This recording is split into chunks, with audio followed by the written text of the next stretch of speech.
Another episode of the Field of 68. I can't even call it the Field of 68 afternoon today, Goodman. Whereas typically the Field of 68 after dark. Sometimes we like to call it the Field of 68 afternoon. And I guess today's the Field of 68 after breakfast, Field of 68 after a cup of coffee. You couldn't come up with something a little bit better than that? No, I couldn't, man. I'm not the creative one on this show. But listen, this is the Field of 68. My name is Rob Dauster. I have Jeff Goodman here with me today. It is our weekly transfer portal, NBA draft update, roster management drama, whatever you want to call it. It is our weekly show where we kind of talk through the changes that have happened on different rosters over the course of the previous 96, 72 hours, whatever it ends up being. There's a lot to get to today, actually. The NBA released their early entry list, and I believe it was 242 names that were on it, correct? That is right. North Carolina landed a commitment from a former McDonald's All-American. Alabama's roster has they added 2 guys, and they may have lost another player. And of course, on our network, Kadin Shedrick committed to Texas. We need to talk about what happened there, plus Bronny's recruitment, plus Akeem Hart committing to Villanova. There's a lot to get to. A lot has happened over the course of the last week. But before we do any of that, Jeff, I was thinking about something the other day, and it was Mike DeCourcy wrote something about this. I think it was Hummel tried to take credit for it. Hummel tried to take credit for the same idea on our pod, and I called him out. He claims he did not read it, and it was his own thoughts, but I don't believe him. I do believe that, because I don't think that Hummel can read. I think that one benefit when it comes to college basketball, and at least for us, right? Because we are in the media space. The Field of 68 is a business that operates covering college basketball. It has created narratives. It has created storylines. It has created reasons to create content. It has created, like, we didn't have a show like this last year after the Final Four ended. And this year we have so much to talk about. It reminds me a little bit of the drama of the NBA offseason, right? Like, we've never seen a player as good or as successful as Hunter Dickinson transfer before in the history of college basketball. It's never happened. Normally, guys that have that many accolades are either off to the NBA or they're staying at the program that they were at. And NIL and the transfer portal has created that. Caleb Love, the hero of North Carolina, then the villain of North Carolina, has transferred to Michigan. The reigning Final Four most outstanding player was a guy where everybody thought that he was going to put his name in the portal. Like, it's created drama, it's created buzz, it's created reasons. Still could. I mean, yeah, the portal hasn't closed yet. It's what? Oh, May, I know, May I know, 12th? but I do think that it's right. It's of all the downsides of the portal, which makes it very difficult for coaches to kind of operate, and maybe it's not the greatest for team building. It's kind of helped us out from a content perspective. Well, I mean, again, like DeCourcy said, and he is right. It's not all bad. It's not all bad because it is giving us an offseason. He compared it to free agency and other sports. And, obviously NBA free agency is taking on a life of its own when it opens and all these guys sign right away. It's not the same case in college basketball, but it is giving us more to talk about. And, there's some, I think the list of negatives still probably outweighs the positives of everything that's happened in college basketball and how quickly it's happened. I think still we're getting used to, maybe negatives is the wrong word, but we're still getting used to, again, guys going in the portal that haven't done jack shit that are asking for a ton of money. I am like Hunter Dickinson. Hey, get paid, my man. You earned it. Max Haysmith, get paid. You earned it. But these guys who average 2 points a game, but were ranked in the top 50 because some knucklehead had them ranked wrong, and they're asking for $300,000. Yeah, like, dude, look in the mirror. But the problem is somebody's paying these dudes. Maybe not $300,000, but somebody's paying them something because they all have some sort of NIL money, or a lot of them that they have to use in a way. I had one high major head coach tell me the other day that that the biggest issue he has with the transfer portal is not the success. It's the expectations that these transfers have. And it's the fact that, like, the numbers are completely inflated everywhere, right? He's like, every cut player, them in half. Like everything, cut them in half. every player, he said that every player that's reached out to him, it doesn't matter how good they were, what their numbers were. It's been like a minimum of $125,000. Like he's got walk-ons asking him for six figures to transfer to his program. It's like, what's going on here? So I do think that a little bit more clarity will help. You know what I mean? Like Jim Larinaga made this point the other day. I think he was talking to, I want to say it was Kyle Tucker of The Athletic.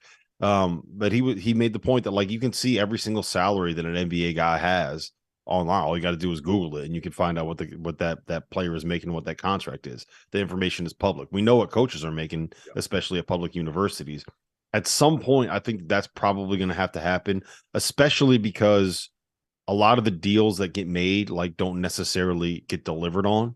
You know, like I was talking with a coach today, and the way that it works for them with NIL is basically they have to find work that they can justify to allow that player to get paid, whether it's having them go and work a camp, having them do an appearance on a podcast, having them go out and promote something at a store opening, whatever, if they're like sponsored by a grocery store.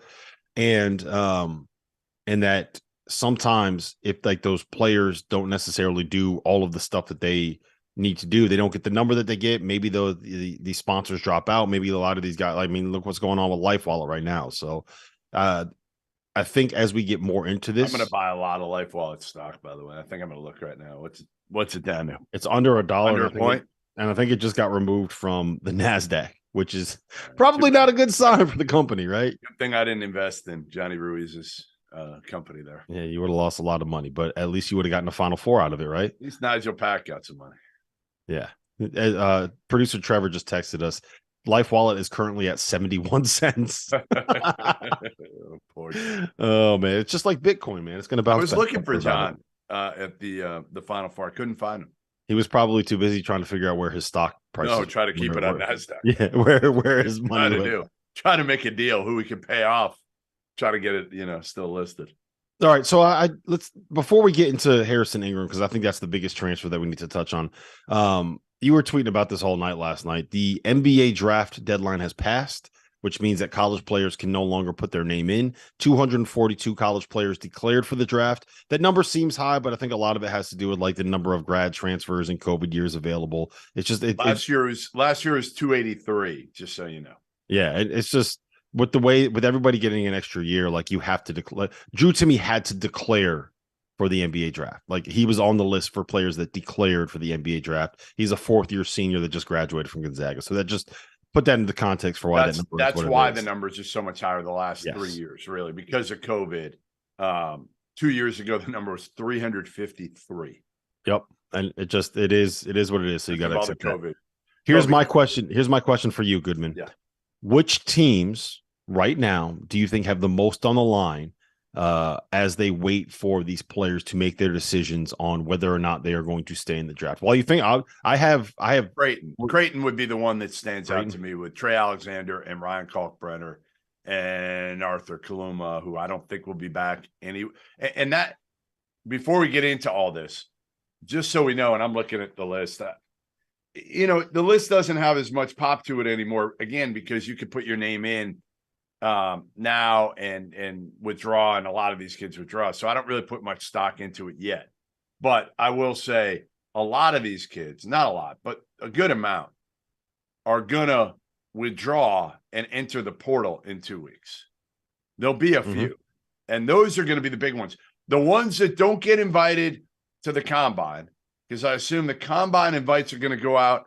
Combine's usually like mid-May-ish, a little later, like May 20th. So those combine invites are going to go out right before the deadline here, right before the portal closes. And the portal closes on May 31st, right? No, May 13th. May 13th. I'm sorry, May 13th. The deadline. Portal. Yeah, the deadline to withdraw, I believe, is May 31st. And the combine is what? It's right around that same time. So the invites will later. Yeah, the invites will go out. It's May 15th through the 21st. Yep. So basically, the combine invites are going to go out right before the portal closes, which means if some of these kids don't get a portal invite, don't get a combine invite, but I know I'm confusing everybody here. Don't get a combine invite, but don't want to go back to the school. that they were at, they're going to throw their name in the portal at the 11th hour. And Yep. I would expect like Arthur Kaluma could be one of those from what I'm hearing. Yeah. So Creighton with the most on the line. The one that I was going to say was UCLA. Yeah, but Tiger's not coming back. He's done. Yeah. But Adeem Bona is declared for the draft. He'll come back. He's got to come back. And Jalen Clark. But you don't know. You don't know that. I mean, Jalen Clark, he popped his Achilles. He can't even play at the combine. So how about anything? Why is he even on this list? Why? Jalen Clark? Yes. Go get feedback from NBA teams that watched him. So we can sit with those guys and can talk with those guys. He can interview with those guys. But he's got to come back. Probably. But you don't know that he will. I mean, it would be listen, I spoke to him for a while in their locker room before an NCAA tournament game. And he seems like a really, really smart kid. And this would be a really, really bad decision if he were to come out. Okay. So how about Illinois with Terrence Shannon and Coleman Hawkins? Shannon could come back. I mean, both of them could come back. Yeah, that's important because they haven't done a lot of like heavy lifting in the portal. Like they did a year ago when they got Terrence Shannon and got Matthew Meyer. You know, they got Quincy Guerrier, they got the kid from Southern Illinois, Marcus Domask, kid from Utah Valley. I don't know much about, to be honest. So, you know, they need Terrence Shannon back. They could use Hawkins back, Connie Hawkins. They could use Connie Hawkins back. Connie Hawkins back. The other names that I had on that list, Arkansas with Jordan Walsh in the portal, whether or not he ends up coming back. Yeah. Keontae Johnson declared for the draft. Yeah, I heard he's 50-50. Yeah, whether or not he ends up coming back to school, because I mean, if he comes back and you put, if it happens, Max Asmus next to him, then we're talking about another like very, very good Kansas State team. Naquan Tomlin is also the kid from North Texas could transfer there. Tyler Perry, yeah. Missouri with Kobe Brown, I think has a lot on the line. I got a huge one for you. Here's as big a one as any. Zach Edey. No, well, yes, Northwestern's backcourt. Both are in there, and they're both fifth year. They could move on. Boo Buie and Chase Audige. That's huge for Northwestern. So Northwestern is either going to be like a top 40-ish kind of a team or horrible again. Terrible. Yes, they could be terrible without them, or an NCAA tournament team. You really know how to bring up the teams that will move the needle, Goodman. If there's one thing I know about Northwestern is that anytime we talk about Northwestern, the viewership and the listens on the show skyrockets. You got to give the people what they want, right? I'm looking at other ones. Yeah, Zach Edey, obviously, and that could go either way. I think, and I've said this multiple times, not based on information. I just think he'll come back. I think they're going to find a way to really get him paid NIL wise, and I think he'll come back. I agree. The other one I had listed, Flagler for Baylor. Yes, that's where I was about to go. Adam Flagler and Jalen Bridges are both big one. Have both declared, especially since they lost LJ Cryer. Baylor really, really needs him back. Yeah. And the last one for me was UConn. Andre Jackson, I think, is legitimately 50-50. Tristan Newton has declared. I would expect him to be back, but that might be the kind of situation where he's just done with college basketball. He's been in there for 4 I'll give you a big one. Here's a huge one. Huge one to watch. Deron Holmes. Okay. Huge one. Because, again, that's another one that there's been a lot of speculation that he could be looking at maybe going in the portal if he doesn't go pro. I've been told, more likely to stay at Dayton. But, again, a lot of these guys right now, we don't know. They're going through the process. They're thinking right now they're focused on getting to the combine, getting invited to the combine, which Deron Holmes should. And then what do? You're going to put your name in the portal just to cover your ass, even if you're invited to the combine? Some kids might. And so I think you're going to get a bunch of guys that are guys that could change, like program changing type players, not at the level of like Hunter or even Max Asmus maybe, but there'll be some program changing guys that coaches are waiting on right now that they're working to see if they put their name in the portal. Mm-hmm. That is going to be interesting to watch. It's going to be, we talked about offseason drama. That is going to be a little bit of the offseason drama right there. We need to talk about Harrison Ingram. We need to talk about him committing to North Carolina. You hate Hubert Davis. I actually think I kind of I like actually what think he's the nicest human being on the planet.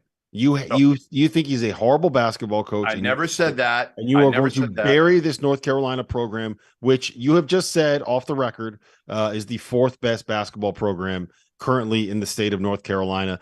I love what he's doing. I love where the Tar Heels are going. I really like the vision for what he's put together in the portal this offseason. They've added 4 bodies. We're going to talk about how important this addition of Harrison Ingram is to North Carolina coming up next. Let me tell you guys about our sponsor for today's episode, Athletic Greens. I started taking AG1 a few weeks back. When we get in the middle of college hoop season, it can be hard for me to eat and drink as healthy as I probably should be, especially in late February and March when the schedule gets really busy. But I found that I've felt better as I've made AG1 a part of my daily routine. I take AG1 in the afternoons after the coffee is worn off and once the itis post-lunch is kind of set in. And what I found, my energy levels are up. It's improved my digestion. And as a result, I'm not only more efficient and productive in the most important time of the year for me and for the field of 68, but I'm working out more consistently. I just feel better. AG1 is so much more than just a greens powder. It's comprehensive health and the power of habit in one. Covering my nutritional basis for the day literally could not be easier, which is why I trust Athletic Greens. I just mix 1 small scoop of the AG1 formula with water, and I drink it every single afternoon. Done, just like that. I also like that it only costs $3 a day. The price is right. If a comprehensive solution is what you need for your supplement routine, then Athletic Greens is the answer. They are giving you a free 1-year supply of vitamin D and 5 free travel packs with your first purchase. Free! Just go to athleticgreens.com/field68. That's athleticgreens.com/field68. The link is in the description below. Check it out. Support the field of 68 and feel better about yourself. Oh man, I wish you guys could have just heard what happened during the break on the field of 68 Zoom. By the way, Jeff, we have to stop scheduling these like last minute. You know why? Because I was all set. I got ready to go. I got my best fishing shirt on. You see what I got on right here? Yeah. What was the thing that You I see didn't what it know said? that What's you my said shirt last say? time? No, but masturbator, which you're Yeah, not. I'm a masturbator. No, what were the things? What were the things that I didn't know last time when we talked about fishing? Oh, I don't remember what it was. Waders. You didn't know what waders were. Are they what go in your feet? They're like the big rubber boots that come up to your Okay. waist. All right. Yeah, See, I figured waders. that out. I mean, that wasn't that hard to figure. You put them on so you can wade Yeah. into the river. Yeah, Yeah, I'm a you big can wader. you go fly fishing when you're in the river. I'm Anyway, a huge fly Harrison Ingram, North Carolina, former McDonald's All-Americans, 4th transfer that has committed to North Carolina. Yeah. They got RJ Davis back. They got Armando Bacot back. Yep. And I am on the record. I've said it over and over again. I really like in theory what Hubert Davis is doing. I don't know if it's actually going to work out, but he's put a bunch of perimeter players and versatile players and shooters around a guy that he thinks is going to be a stud point guard and a guy that we know is a stud 5, man. What do you make of Harrison Ingram's commitment? You know what I want to see Hubert do? You know who I think he needs to bring down there for like a week? Bully Clyde Gillespie. I think he needs to bring Bully Clyde down there to just light into these. That is not where I saw that going. That is not where I saw that going. Listen, I was just thinking of a way to balance things. Hubert is Mr. Positivity, like Harry Positivity. If there's a guy that is always smiling, it is Hubert. And I was just trying to think, like, could we balance it out a little? Hubert's not going to change. He's not. But could we get Bully Clyde down there? That would balance things out because Bully Clyde will absolutely MF everybody through the whole program. Anyway, all right, to get back to your question. I like their additions too, because I like the fact that they're good pieces and they know they're pieces. That's the biggest thing is like, hopefully Harrison Ingram knows he's a piece. I would think he knows because, again, Armando Bacot's the dude. And RJ Davis needs to be the number 2 guy and the clear-cut number 2 guy. And that was part of the problem. They weren't because of Caleb Love. And then they brought in Pete Nance, who frankly just didn't fit. On both ends of the court. I know he had shot 43% from 3 2 years ago at Northwestern, but he's not the shooter, obviously, that Big Boy was from Oklahoma, Manic. Yeah, Brady Manic. And he's not the tough defender either that Manic actually became, which I can't believe I'm saying, but he did. So I think, again, Ingram, not the toughest dude in the world, but good as your number like 3 guy. Cormac Ryan, great as your number 4 guy. Paxton Wojcik, good coming off the bench. Seth Trimble's got to play more. The kid Jalen Washington's got to play more this year. Hubert he told me last year in the offseason, I got to use my bench more. He didn't do it. He'll say it again in the offseason this year, I'm sure, to everybody, but he's got to actually do it this year. Yeah, I think they go right now. They go about 8 deep, and it's but not even including the freshmen that they got coming in. Well, Right? Withers, we didn't Jalen Withers, Paxton Wojcik, Cormac Ryan. Like, you got guys that can do stuff on the perimeter. Seth Trimble is still there, and I still love Seth Trimble. Jalen Washington is still there, and I still really like Jaden Washington. You got a couple go through this already. Yeah, you got a couple of the freshmen. Like, I like what they've put together, right? And I just think that, and again, like, the thing about Harrison Ingram, he's a guy that can create off the bounce too, right? Like, he's a guy that can pass it a little bit. He's not just someone that's going to stand out there and make threes. Like, you're adding versatile pieces. I like what they put together. Now, I think you have to leave it in context, right? Like, this is probably a top 20-ish kind of a team, as opposed to like being a team that is going to be in the conversation for preseason number 1. But I think they can get a top 4 seed in the tournament. And if you get a top 4 seed in the tournament and you make it to the Sweet 16 with this group, like, I would say that's a very successful season for what North Carolina is right now and what they're trying to get to moving forward, right? Like, you're not just going to completely reinvent who you are. Is that like the only thing I would say is, like, does Ingram fit as well? Because he's not really a shooter. Now, Cormac Ryan is. And RJ's got to be a better shooter this year, because if Cormac Ryan doesn't make shots, where are you getting him from? Rob? Wojcik. But is he going to play a lot? Like, are you going to be able to play Paxton Wojcik a lot? Like, he's not going to start, I wouldn't think. You play him like 15 or 20 minutes off the bench. Fine. Next to RJ. But are you going to play him with Cormac Ryan? Like, I would think Ingram, Baycott, RJ are going to be on the court a ton. Those 3 guys are going to be in the court 30-plus minutes. Those are the 3 none of which are great shooters. Like, RJ was not – what did he shoot last year from 3? 36 in a lot of attempts. And the year before he shot 36 from 3? Yeah, back-to-back years he shot 36 from 3 on 5 attempts a game. Like, he can shoot it. I thought he and Caleb were – I mean, Caleb was terrible. Caleb shot 29%. Maybe do your homework, Goodman. Yeah, there was a stretch then. It had to be a stretch when they were like under 30, the 2 of them combined. But if RJ can make them, Cormac can make them, Harrison can get to like 33%, then they've addressed their shooting needs. That's shooting and chemistry were their 2 biggest issues last year. And again, I think their chemistry will be much better. I think they've addressed both of those issues in the offseason. I mean, better, definitely better, because Cormac can make shots and Paxton can make shots.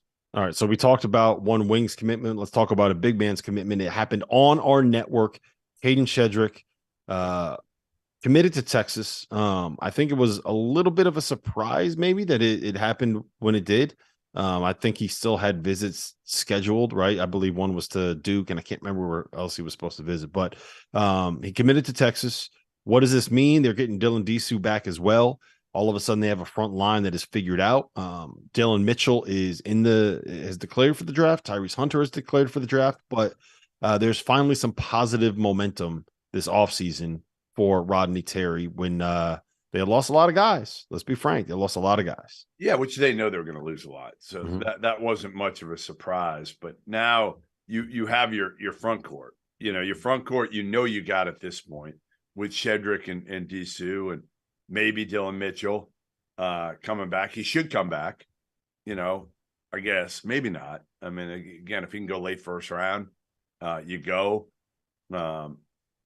He's one of those guys I'd put in the conversation of, if you look like you're going to end up being an early second round pick, you can probably get enough in NIL to make it worth it to come back, see if you could add the jump shot, and then go and be like a top 20 pick next year. Same thing as Kyle Filipowski, same thing as Mark Mitchell, same thing as Tyrese Proctor. You can get yourself that guaranteed like 8-figure deal instead of trying to make it work on something where you're making marginally more from the NBA contract than you would off of NIL. Yeah, I mean, Texas has still got some work to do. I mean, in the backcourt, right? Losing Arterio hurts because he would have stepped in and given him some minutes with Tyrese Hunter. But they got Hunter. They got two bigs in Disu and Shedrick and maybe Dylan Mitchell. They bring in Ron Holland, who's a killer. You know, one of the toughest, hardest playing forwards out there. So they need another guard. I mean, they need a shooter. They need a guard who can shoot the ball, period. Because Tyrese Hunter, as good as he was at times shooting the ball, he was not great. He kind of was what we thought he was shooting the ball for the most part last season.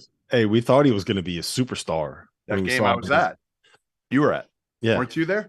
Yeah. When we saw him against Gonzaga, he hit like 6 threes and had 26 points. Yeah. I hate that. It's like we got to remember that for next year. I try to say that every year. And I did it twice. No. I did it with him. We do it every year, man. Remember when we did it with Quentin Grimes? Quentin Grimes Champions Classic. Terrence Shannon. I was at the Terrence Shannon game in Vegas this year. I forgot about that.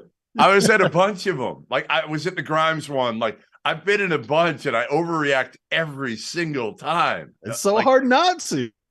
It's the first time we see these guys. Everyone's excited about it. You know who another one was? Wait, I got to find a good one for you while you're talking. I'm going to find a really good one for you. Well, it's only natural to overreact. Because we've been waiting, like we talk for 7 months about what we think all of these players and these teams are going to end up being, and we finally see it on the big stage for the first time. That you have to overreact. There's no way to not overreact. You get caught up in the moment. It is what it is. All right, here. But it's funny how we say that every year. It's like next year I'm not gonna overreact to these guys that make a bunch of shots in the first games, and then Harrison Ingram is gonna come out here in the ACC Big Ten Challenge. He's going to hit 7 threes in the first game. We're all going to be like, North Carolina's winning the title again. Book it. Or Caleb Love. Here's my one from the season is going to come out and hit 9 threes. 2014. Ready? 2014. This is one of the first ones. Oh, let me guess. 2014. Was it one of the Kentucky guys? Who was on that team? No. One of the Harrison twins? It was Marcus Smart. Oh, yeah. He went 5 for 10 from 3 against Memphis. And we were all like, oh, my God, Marcus Smart shots. It's fixed. It's completely – he can shoot now. And then it was like, no, he really can't. No, he still can't. Now he's in the NBA and he still can't shoot. All right, let me ask you this about Kadin Shedrick, because I was actually texting with a buddy of mine who was a Texas fan. And I was like, yeah, you guys just landed one of like the most talented dudes in the portal. And he's like, we landed a guy that averaged 6 points and 4 rebounds as a junior for a team that finished outside the top 3 in the ACC. Like, why should I be excited about this dude? So why Kadin Shedrick? Yeah, why should people? I freaking love him.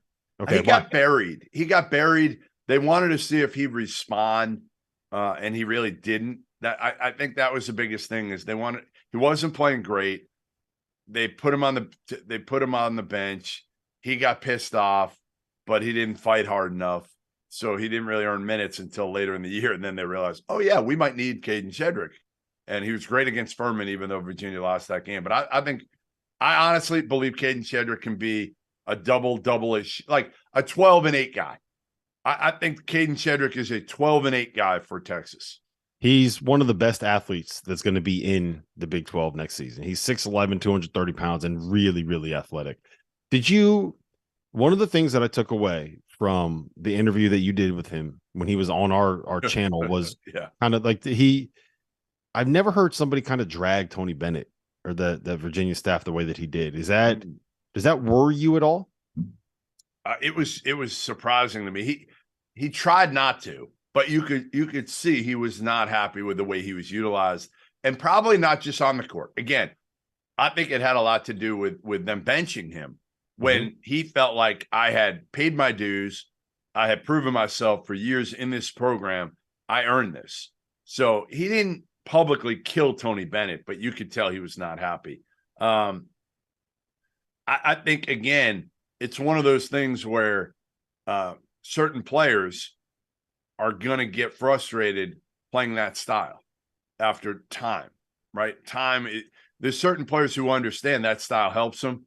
I think Kadin Shedrick figured out, like, all right, this style probably doesn't help my game and the way I play. I need to play faster, and he does. Yeah, I I agree. And it's when you are dealing with 18 to 22-year-olds and there's an emotional attachment involved, like there's going to be at some point guys that don't get along with coaches and coaches that don't get along with players. It's a natural inclination. Think about all of the workplaces that you've been in and if whether or not you've actually gotten along with every single boss or every single coworker. People aren't going to get along sometimes. Yep. Not all personalities meshed. I'm excited to see what Shedrick can be at Texas. I was excited to see what Jaquan Walton could be at Wichita State, but he was arrested, possession of marijuana. There were 3 loaded guns in the car, and to kind of put into context the way that things work, the weed was not the weed was the problem. It wasn't the 3 loaded guns that were in the car that was the problem. But he has been he had committed to Alabama. He is no longer going to Alabama.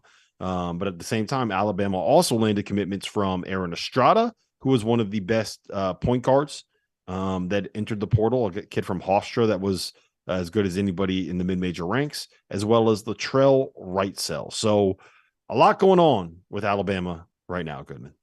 Yeah, I mean, listen, obviously, this was another hit, a little bit of a PR hit, certainly, and hits him too because he's a local kid who they thought could help him, and now he's not going to be a part of the program. But Estrada was the big pull here. Estrada was the big one. They needed a big guard, especially if they're going to bring back Sears and Quinterly. So those 3, Estrada, Sears, Quinterly, pretty good. And then, the big question is obviously like Bediako, I would assume will be back. Clowney, I would think, probably not. I think he's probably gone. Yeah, I mean, Clowney, it probably depends where they think he'll be picked, but I shoot, with his skill set and his athleticism and his size, I don't know how he doesn't get drafted somewhere in the top 40. Yeah, I think that he's probably gone. Bediako for me is the big one. He's the guy that can be the anchor defensively, that can allow you to, if you want to play a couple smaller guards if you need to.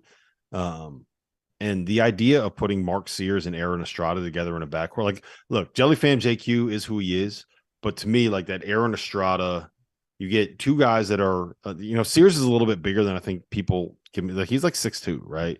And then Aaron Estrada 6'3", and you got 2 guys that can both shoot. They can both play off the bounce. They can both play as point guards that are both old. I think Estrada is going to be like 23 or 24, right? Estrada, I think, didn't he start St. Peter's to Oregon to Hofstra? No, is that right? Yeah, St. Peter's, Oregon, Hofstra for 2 years. Right. He was great. I saw him last year in person. He's going to help big time. They need another, like, probably another big wing, but they've got the kid Griffin back. Mm-hmm. Like, Alabama's going to be good again. Are they going to be as good as they were last year?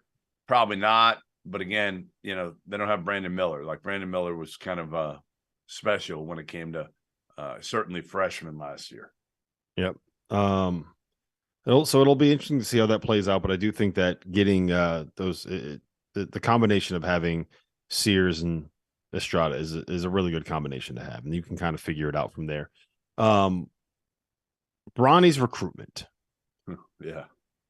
Bronny's recruitment, I think it's something that we've kind of stayed away from talking about it so far.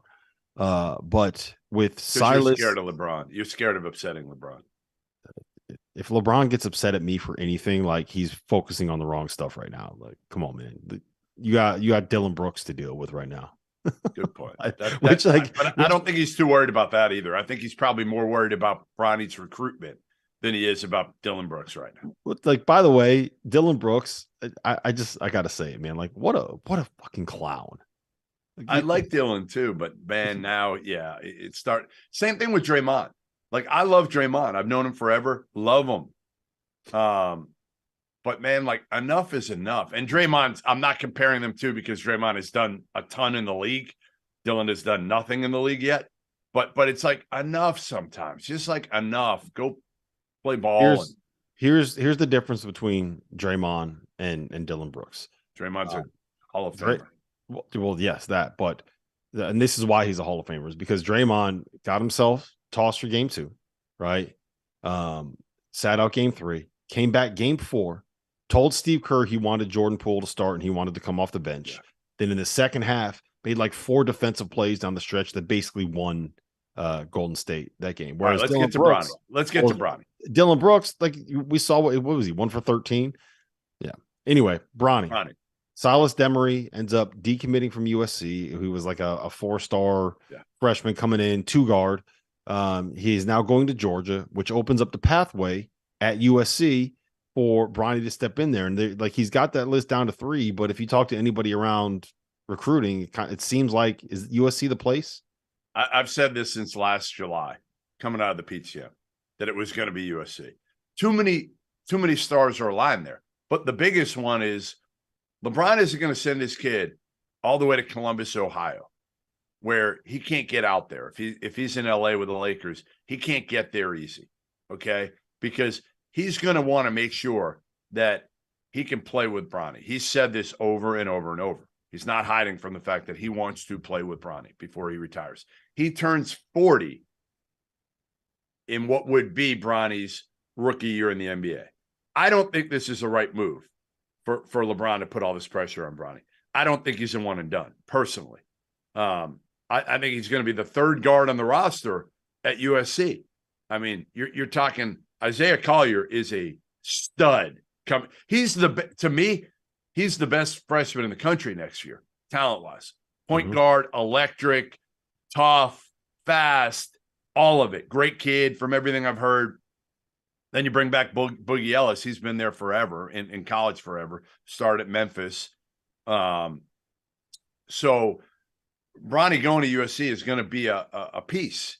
But what Bron can do is he can walk in there to Andy Enfield's office any day he wants and try to control matters and make sure that Bronny's got the best shot of being able to move quickly to the NBA. Number two, I believe, and I should do my fact checking on this, but I believe one of Obama's daughters went to USC. So they are fully prepared to be able to handle somebody at USC of Bronny's, of what Bronny kind of is. Like the attention that is going to come with. It's insane. Yeah. I mean, it's insane for people that don't know. Like, I'm at the McDonald's game a couple weeks ago in Houston, and all people wanted to do was get to Bronny. And years ago, when Imani Bates was the number 1 player in the country, and he had just been in Sports Illustrated. This was before the kind of fall of Imani. This was still when he was the number 1 player. He's playing on one court. Bronny's playing on the other court. Bronny at that point was like a top 100-ish player. The court with Bronny, you couldn't get a seat. It was standing room only. Couldn't get in the gym. The court with Imani, there were 1 million seats available. Bronny is takes it to a different level. I don't quite understand why. I mean, I do, but I don't. He's a really good player. He's a really good college player who I think, honestly, should be in college for 2, 3, maybe 4 years. I'm not sure this is, again, doing Bronny the best justice to push him along in a one-and-done type situation. I think it's obviously selfish for LeBron, and I get it. Listen, I want to work with Talia, my daughter, when she gets out of school. I understand it, but I also think you got to understand, hey, I got to do what's best for my kid here too. Yeah, I don't necessarily disagree. It's going to be very interesting to see what role Bronny plays there, right? Because at his size, it's going to be the 3rd guard, Rob. He's going to be the 3rd guard. And here's the thing, like he's 6'3", 180, right? Like he's the size of kind of, let's be frank, smaller NBA point guards, right? And he's going to USC to play on a team where you're playing with the number 1 point guard in the class and a guy in Boogie Ellis who needs the ball in his hands, who was, I believe, correct me if I'm wrong, all Pac-12 last year, right? So, like, how I don't He's know. Not beating out Collier or Boogie Ellis for minutes. He's not. Yes. If you're Andy Enfield, Rob, do you want Bronny James? That's my question to you. Do you want Bronny James? Because I've talked to other coaches that were in the recruitment to some degree, and I had at least one of them tell me, like, I don't want him. I don't want to deal with the circus and having to worry about playing him minutes when he's not quite good enough to play minutes.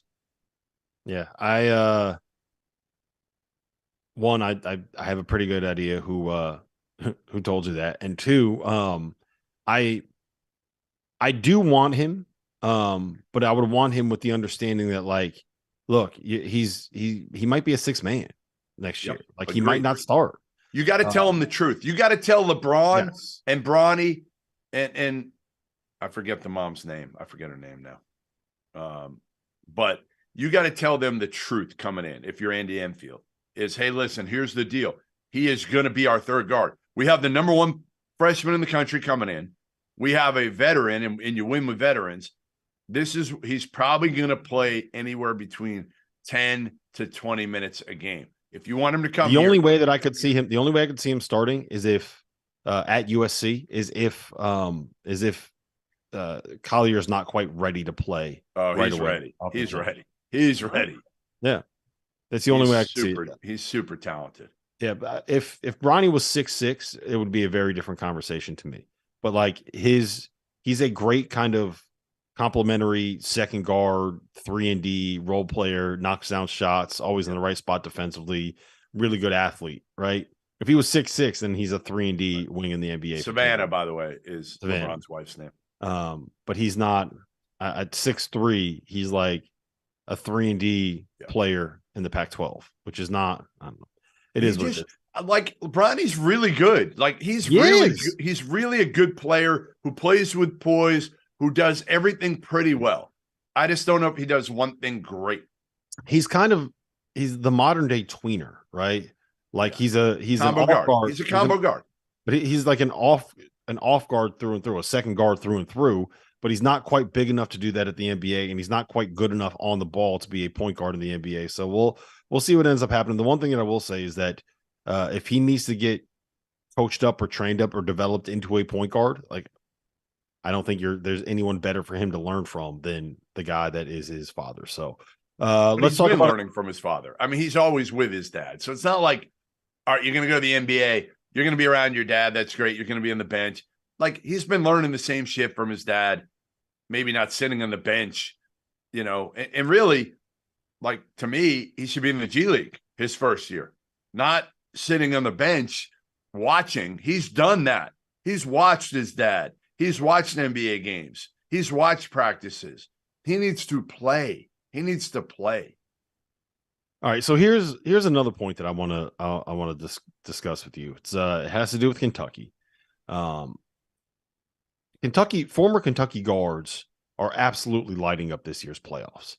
Devin Booker, Jamal Murray, De'Aaron Fox, Malik Monk, Tyrese Maxey, Shai Gilgeous-Alexander was really good when he played.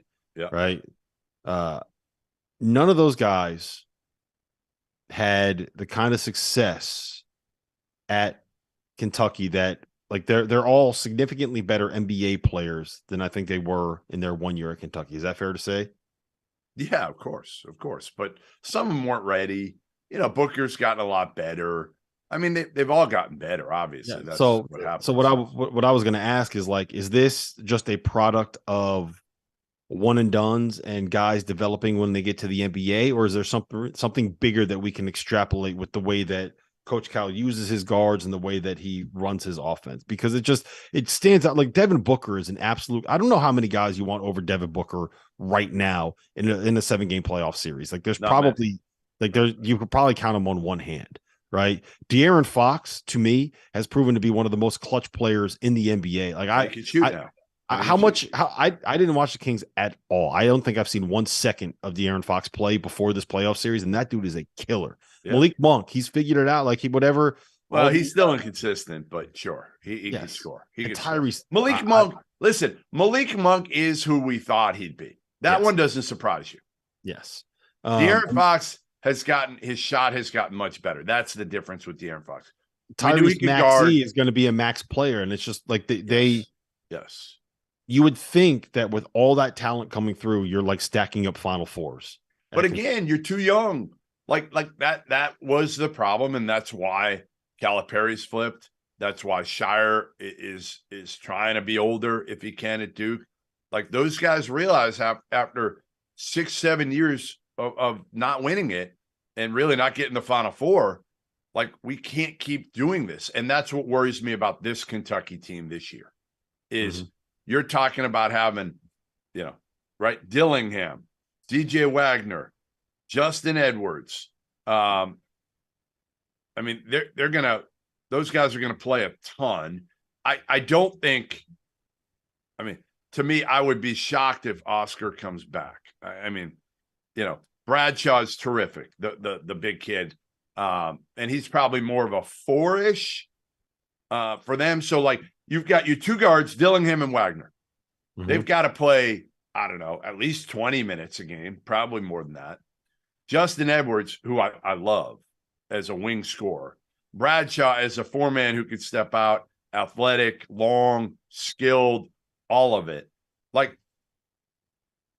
and then who do you have coming back? I mean, you better have Reeves coming back, because if you don't, where is the shooting going to come from, Robert? Where is the veteran presence going to come from, Robert?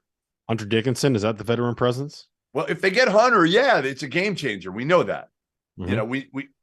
I'm saying as presently constituted right now, like Reed Shepherd can shoot. Well, are you, if you're Cal, are you playing Reed Shepherd and sitting DJ Wagner? Well, if you're playing Reed Shepherd, then I think what you're doing is playing 5 freshmen essentially. And that's kind of where you're going to can't do that. You can't do that. You cannot. They're not good enough. We've talked about this freshman class. It is not great. Toppin's gone. Frederick's gone. Wheeler's gone. Damian Collins is gone. Reeves will probably be back. Livingston will probably, he'll be back, right? Casey Wallace is gone. If you think the 2023 class is bad, I spoke with a coach yesterday, and I was just like, so how'd the first weekend go? And they were like, it was the worst. Really? It was the worst EYBL event that I have ever been to. Great. Wonderful. We're going to have to wait till 2025 and Boozer's kid and the kid from Maine. You're not allowed to like Cooper Flag. Like Cooper, I call him Cooper Cup still. Yeah, you're not allowed to like Cooper Cup. You're not Why allowed. not? You are not allowed to. Because I cannot deal with another kid from New England that you will not stop raving about. Like, he's going to be the one. He and Boozer's kid. I'm just going to watch. I'm already just having to brace myself for having to root against TJ Power, who seems like a great kid, but I'm just going to have to root against TJ Power because all we're going to hear about all year, Goodman talking about TJ Power. So, you got any insight on Hunter Dickinson on where he's headed, on what he's looking for? I give him credit. Here's what he's done right now. Real quick, latest update. He visited Kentucky and Kansas over the weekend, I believe, or just finished his visit to Kentucky, Kansas. Yeah. Sounds like he has one lined up with Villanova too, right? Correct. That's right. And he's been to Georgetown. He's been to Maryland. He's been to. I'm missing one. That's it. That's it. Yeah. Sure. That's it. Yes. Okay. I love the fact that he's gone kind of dark here. If I'm Hunter now, I'm trying to kind of reset everything. And again, take the opposite approach now. Just focus, man. Just focus on ball. Don't worry about the other shit. Pick the right school for you. Don't worry about NIL. NIL isn't going to matter at the end of the day. If it's $100,000, give you a chance. Give yourself the best chance to, even if it's sitting on the bench in the NBA as a backup big, right? Give yourself the best chance to make the league and stay in the league for 10 years. Because if you do that at a minimum salary of $4 or $5 million, I know Dauster math isn't good. That's a lot of money. It is. It's a lot of money. And it's more than you will make off of 1 year, one NIL thing. I had that conversation with someone the other day. Like, anybody You're talking to a lot of people. You're dropping a lot of names here. I haven't names specifically. I haven't dropped talked to this name. Coach, that coach. I had a conversation with this guy, that guy. Are these just conversations with your kids? No, and they're all different coaches too. It's 3 different coaches. Okay. Like, it wasn't. I was half expecting to be like, did you talk to the same coach and just reference it 3 different ways? No, it's like, it's a good way to make it sound like you're talking to people. No, actually, I was just talking to my D3 head coach, and he's now coaching high school, and I could just call him a coach, right? No, I was talking with someone the other day about how the best, like, if you're just chasing the highest dollar figure that you can get. Yeah. When it comes to what like the NIL situation in the 1 year. This applies also to like your first couple years out of college. If you're going to Europe and you're just chasing the biggest bag instead of the best situation that you can get yourself into, you're going to stifle your career because you're not going to go to the right place. You're going to go to the place where you're highest paid. And I think the context of the conversation was Nick Timberlake going to Kansas instead of UConn. A lot of people in the industry expected him to end up at UConn. He ended up at Kansas. And it was like, oh, he chased the NIL. He went to go get more money. Like everyone, you're going to get paid no matter where you go in this marketplace, right? You need to find a place where you don't have people playing in front of you. And for Nick Timberlake to go to Kansas, you can slot yourself almost directly into the Grady Dick role next to DeJuan Harris, next to Kevin McCullough if he comes back. Right. McCullough's not coming back. He's not coming back. So he's gone. So, but you can slot yourself into that Grady Dick role on that roster.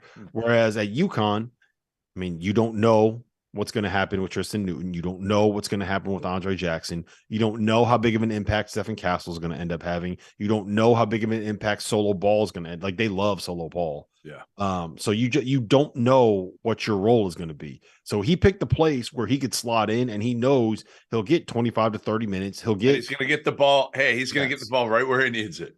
Yes, right where he needs it. And he's going to have a role, and he's going to be able to prove himself. I don't think he's going to be a guy that ends up playing in the NBA, but he's going to prove himself to places overseas. He's going to prove himself to places that will pay, low six figures to play basketball for the next 5 to 7 years. And he's going to do it while getting played at Fog Allen Fieldhouse. Like that's a hard thing. I was going to say, no offense to Gamble, but Gamble ain't Fog Allen. No, it is not. Gamble needs David Benedict, the AD at UConn, needs to leverage this national title into finding a way to be able to renovate Gamble Pavilion because it's. You should tell him. Yeah, you should tell Benedict. Oh, he doesn't need me to tell him that. Benedict, he knows what he's doing. Like he's got to give all that money. All that money's going to have to go to Danny Hurley's contract. Just so you know. Look, all I got to say is I should get like 3% of Hurley's deal because I kept all when they lost 6 out of 8. I kept all the maniacs at bay. Yeah. On Twitter. You're kissing some serious ass then. But that also came. Was I wrong? But was I wrong? No, but that also came while privately you were saying they suck. Oh. They suck. They're never going to win another game. I hate them. They suck. Well, here's the thing. Anybody that is an actual fan of any team knows that when things go bad, you got to find a way to you got to let off some steam somewhere. I'm not sitting out here cussing them out publicly, right? Because I know I'm just angry. So you get the brunt of that. You get me saying like, "Oh, these teams." We all got the brunt of it. Yeah, we all got the brunt of it. It wasn't just me. If you were ever a fan again, if you found some joy back in your life, maybe you know what I'm going to do. I think I am going to be a fan. I'm going to be a fan of that Ryan Reynolds soccer team. Wrexham? Yeah, Wrexham. I'm in. You know, seems like fun. How much can we do that? Like one day, can we grow Field of 68 to the point where we sell it and then we go buy some like 5th tier team. Yeah, some shitty team out in we'll just buy like a minor league baseball team. But you can't get the promotion there. Like what if in 5 years they have Wrexham in the Premier League? What if we buy a pickleball team? Oh, we can build our roster pretty easily. We already got Psycho T, Hummel, and Hummel's dad. Not Hummel, Hummel's dad. Well, so according to my sources, Hummel is the second best pickleball player in the Hummel family, and Tyler is the second best pickleball player in the Hansborough family. Who's better, that, right? Ben? Ben, yeah. Ben's good. Ben lights him up. That's what my sources are telling me. All right. I think we might need to look into purchasing a pickleball team. I played for the first time the other day. Oh God, you're not on the I've seen you try to play with a paddle. You should see. You are. What is that? I've seen you play ping pong.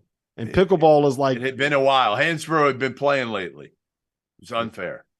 No, you're not. You know what you can be? I will bet you any amount of money. You can be our walk-on. You can be our walk-on. Whatever the amount of money is, you name it in a game of, and I've literally played for 1 hour of pickleball. Between me and you? Yes. No, why would I ever do that? I've played ping pong like 3 times in my life. I don't think I've ever touched a tennis racket. Why would I ever play pickleball against anybody? I don't know. Yeah. I didn't know you're so inept. You can be our pickleball walk-on. That's what you can be. Right. We'll have you at the end of the pickleball bench, and every time Psycho T hits one right down the line, you could be jumping up and down and celebrating like this. I got Psycho T covered. He's got short arms. He can't cover. He can cover with his short arms. He can cover the ping pong table, but he can't cover the. By the way, when the one of the most underrated moments at the Final Four was after you lost to Hansbrough in ping pong, we got the camera on you and just like, so what happened there? You just look dead in the camera and you go, inflate gate. Hansbrough doctored the ball. Oh man. So here's my last question for you. All right. Right now, I got lunch. It's 11:55. I got noon lunch. Well, what I'm saying is right now, producer Trevor is texting us on the side and saying, "Can we wrap this show up?" I don't blame him. Do we actually want to wrap it up, or do we want to go for like another 15 minutes and make him struggle over here? What do you think? We could do that. I mean, what the hell do you think Trevor's got going on today? Not much. Right? Trevor, what do you got going on today? Oh, there you go. that is the worst lie. You couldn't have come up with a better lie for why you had to get out of here. Come on, man. Yeah, I'll just Trevor's too busy looking at all the Illinois message boards to see what other mid-major transfer they're bringing in. All right. Well, listen, this has been fun. This has been the Field of 68 after coffee, I guess that's what we're going to call it. So our weekly, can you come up with something better, please? Our weekly transfer portal show. We'll see you guys again later on next week. And make sure you go check out Goodman and Hummels podcast today because they broke down. Hummel said some stuff about Rick Pitino you're going to want to hear. By the way, have you ever given out your number live on TV and got caught? Did you see this? I saw this. Rick Pitino was mouthing his phone number, right? So he set his phone number to somebody while he was live on ESPN, and the people that could read lips were able to get his phone number. He said he got like 3,000 text messages. That's great. That's great. Oh man, listen, this has been Field of 60 After Dark.